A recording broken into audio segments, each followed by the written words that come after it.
நபிகள் நாயகம் ஸல்லல்லாஹு அலைஹி வஸல்லம் அவர்கள் பின்வருமாறு கூறினார்கள்.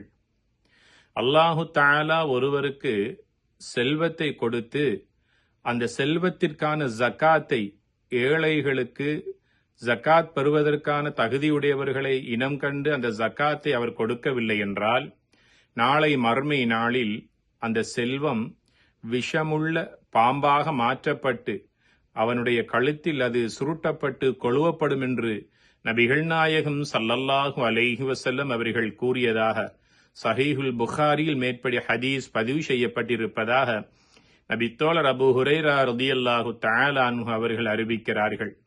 ஆக ஜக்காத்தை வழங்காமல் இருப்பது கடுமையான பெரும் பாவங்களில் ஒன்று என்பதனை மேற்படி ஹதீஸ் எங்களுக்கு தெளிவுபடுத்துகிறது. எல்லாம் வல்ல அல்லாஹ் அந்த பெரும் பாவத்திலிருந்து எம்மை பாதுகாப்பானாக.